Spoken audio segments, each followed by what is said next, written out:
गलतियां करना लाजमी है, क्योंकि अगर हम लोग किसी चीज की तैयारी करते हैं तो तैयारी के साथ है ना गलतियां होती रहती हैं। और पहले हमने बहुत अच्छे से चैप्टर को तैयार कर लिया, लेकिन टेस्ट होने से पहले मैंने उस पूरे चैप्टर का रिवीजन ही नहीं किया, तो कहीं ना कहीं वो चीज दिमाग में तो है लेकिन धुंधला सा है। एक एक चैप्टर को विधिवत ढंग से तैयार करिए, इतना बेहतरीन पढ़िए, इतना बेहतरीन पढ़िए, इतनी बार रिवाइज करिए कि आपको लगे कि ये चैप्टर मुझसे अच्छा कोई हिंदुस्तान में नहीं पढ़ा होगा, है ना। कोई बुक की उठा लीजिए, क्वेश्चन प्रैक्टिस करिए, या पेपर उठा लीजिए, कोई क्वेश्चन प्रैक्टिस करिए उस चैप्टर का और ओमार में फिल करिए। देखिए मुझसे क्या गलतियां हो रही है। टेस्ट में आपके कम नंबर आ रहे हैं, मैं आपको बताता हूं, टेस्ट हमें ये नहीं बताता कि आपके कितने मार्क्स आ रहे हैं। टेस्ट आपको ये बताता है कि आपके सिलेक्शन में या 680 प्लस मार्क्स लाने में कितनी कठिनाइयां आपके सामने खड़ी हैं, कितनी गलतियां आपसे हो सकती हैं। इस वीडियो के माध्यम से आपको बताऊंगा कि कैसे हम अपने टेस्ट की गलतियों को सुधार करके 680 मार्क्स तक या इससे ज्यादा मार्क्स तक पहुंच सकते हैं नीट 2027 में। तो शुरू से लेकर लास्ट तक इस वीडियो में हमारे साथ बने रहिएगा। पहली चीज जो मैंने आपको एक लाइन बताई कि टेस्ट हमें क्या बताता है कि 680 तक पहुंचने में कितनी गलतियां सामने खड़ी हैं। गलतियां करना लाजमी है, क्योंकि अगर हम लोग किसी चीज की तैयारी करते हैं तो तैयारी के साथ है ना गलतियां होती रहती हैं, और गलतियों को हम सुधारते रहें और हम निश्चित तौर पर दिन प्रतिदिन जो है वो बेहतर होते जाएंगे, है ना। तो कहीं ना कहीं हम पहले क्या करते हैं कि जो हमारे टेस्ट के दौरान गलतियां हैं उनको हम कैटेगराइज कर देते हैं।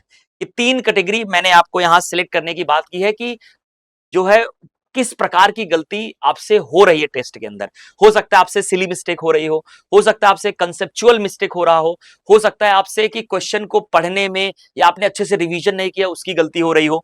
तो इन सारी चीजों को ध्यान में रखते हुए जो भी आपकी गलतियां हैं उसको मैंने 3 कैटेगरी में कैटेगराइज कर दिया है। पहली कैटेगरी है कंसेप्ट मिस्टेक, यानी कि क्वेश्चन आया, हमने एक बार रफली पढ़ लिया है लेकिन बस लाइन रट ली, बस उसके कंसेप्ट को नहीं समझा और असरसर रीजन का क्वेश्चन आया और हम धराशायी हो गए। दूसरी चीज है कि क्वेश्चन को हम पढ़ रहे हैं लेकिन कहीं ना कहीं ध्यान नहीं दे पा रहे हैं, इनकरेक्ट करेक्ट को टिक कर दे रहे हैं, पेयर्ड है सिंगल ध्यान में दे रहे हैं, है ना, एंटीरियर है पोस्टीरियर, है ना, कुछ भी हो सकता है, लेकिन इसको बहुत अच्छे से ध्यान देके पढ़ नहीं पा रहे।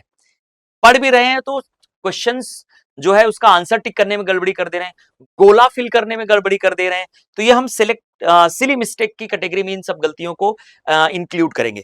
तीसरा जो है रिवीजन मिस्टेक, यानी पहले हमने बहुत अच्छे से चैप्टर को तैयार कर लिया लेकिन टेस्ट होने से पहले मैंने उस पूरे चैप्टर का रिवीजन ही नहीं किया, तो कहीं ना कहीं वो चीज दिमाग में तो है लेकिन धुंधला सा है, तो वो क्लेरिफाई नहीं हो पाता है कि तीसरा ऑप्शन सही है चौथा ऑप्शन सही है। तो इस कैटेगरी की जो गलतियां हैं उसको हमने रिवीजन मिस्टेक में रख दिया है।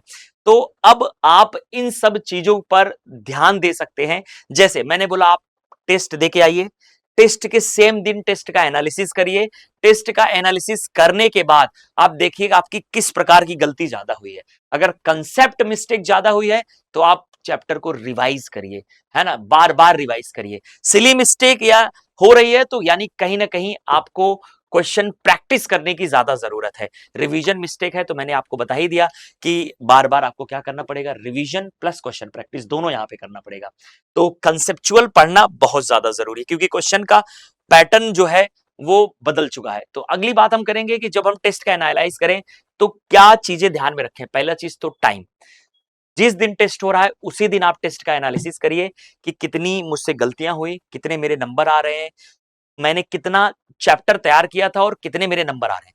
इससे आपको एक आइडिया मिलेगा कि चैप्टर पर और कितनी मेहनत करनी है। अगर आप चैप्टर पर देखो, मैं यही कहता हूं कि आप ना छोटे छोटे गोल बनाइए, एक एक चैप्टर को विधिवत ढंग से तैयार करिए, इतना बेहतरीन पढ़िए, इतना बेहतरीन पढ़िए, इतनी बार रिवाइज करिए कि आपको लगे कि ये चैप्टर मुझसे अच्छा कोई हिंदुस्तान में नहीं पढ़ा होगा, है ना। इतनी बार रिवाइज करिए।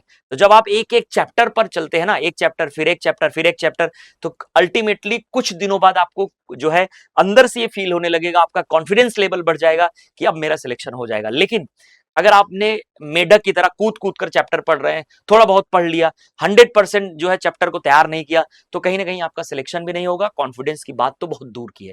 ठीक है, तो टाइमिंग मैंने आपको बता दिया, सेम डे करना है। गलत क्वेश्चन जो है उनको मार्क करिए, किस वजह से गलत हुआ पहली कैटेगरी फॉलो कर लीजिए, है ना, कि रिवीजन मिस्टेक है, कंसेप्ट मिस्टेक है, चैप्टर तैयार नहीं था, या हमने सिली मिस्टेक की है। इसको मार्क करिए, इसी हिसाब से क्या करिए, दोबारा से इनको जो है मेहनत करिए उसके लिए। अब एक चीज और दिमाग में रखना है कि अगर ये गलती हमने कर दी, जान मान लीजिए सिली मिस्टेक हमने कर दी, गोला भरने की गलती हमने कर दी, तो ज्यादा से ज्यादा कोशिश करिए 1 से 2 टेस्ट के अंदर हम इस गलतियों को सुधारने, दोबारा ये गलती मुझसे ना हो। यानी एक गलती जो मैंने इस टेस्ट में कर दी, आगे जो है वो गलती हमसे दोबारा ना हो। ठीक है, तो कुछ 7 दिन का मैंने मिस्टेक रिवीजन सिस्टम बनाया कि टेस्ट के दिन मिस्टेक एनालाइज करो, अगले दिन जो आपका कंसेप्ट क्लियर नहीं है वो ना उसको, या जो जिस वजह से वो क्वेश्चन गलत हुआ है उसको आप पूरा रिवाइज करिए, यानी गलत कंसेप्ट को रिवाइज करिए। हर तीसरे दिन जो है टेस्ट के, है ना, क्वेश्चन को दोबारा से ट्राई कर सकते हैं आप कि यहाँ ये चीज हुआ, या उससे मिलता जुलता जो है क्वेश्चन आप कर सकते हैं। और 7 दिन बाद क्या करना है, चैप्टर को बढ़िया से रिवाइज कर दिया, क्वेश्चन कर लिया, तो उसके कुछ दोबारा से टेस्ट दीजिए, है ना। कोई बुक की उठा लीजिए, क्वेश्चन प्रैक्टिस करिए, या पेपर उठा लीजिए, कोई क्वेश्चन प्रैक्टिस करिए उस चैप्टर का, और ओमार में फिल करिए, देखिए मुझसे क्या गलतियां हो रही हैं। तो इससे क्या होगा, आपकी जो कैपेबिलिटी है तैयारी की वो धीरे धीरे बढ़ती जाएगी, चैप्टर भी तैयार होते जाएंगे, कंसेप्ट भी बिल्डअप होते जाएंगे, टेस्ट में गलतियां भी मिनिमाइज होंगी, और आपका सिलेक्शन आसान हो जाएगा। तो ये चीज आप ध्यान में रखिएगा। बस आज हमारे लिए इतना ही है, लेकिन जाते जाते आपको मैं एक खुशखबरी भी दे देता हूं कि जो है 15 अगस्त से 20 अगस्त यानी स्वतंत्रता दिवस के शुभ अवसर पर केजीएस के जितने भी ऑनलाइन जो कोर्सेज हैं, चाहे वो नीट के हो चाहे वो जेईई के हो, उसमें 40% का डिस्काउंट है। और इस दौरान मतलब आप अगर कोई भी कोर्सेज खरीदते हैं तो जितना उसका एक्चुअल प्राइस है उसमें 40% कम कर लीजिए। एक तो पहले से प्राइस बहुत कम है, ये और भी मिनिमाइज हो गया, यानी कि कम दाम में दमदार तैयारी हो सकती है। तो मिलते हैं आपसे नेक्स्ट वीडियो में। आई होप ये वीडियो आपकी बहुत मदद करेगा। तो जो भी आपकी दिमाग में क्वेश्चंस आ रहा है या कुछ पूछना चाहते हैं तो चैट सेक्शन आपके लिए खुला हुआ है, वहां पे जाके आप चैट सेक्शन में मैसेज कर सकते हैं।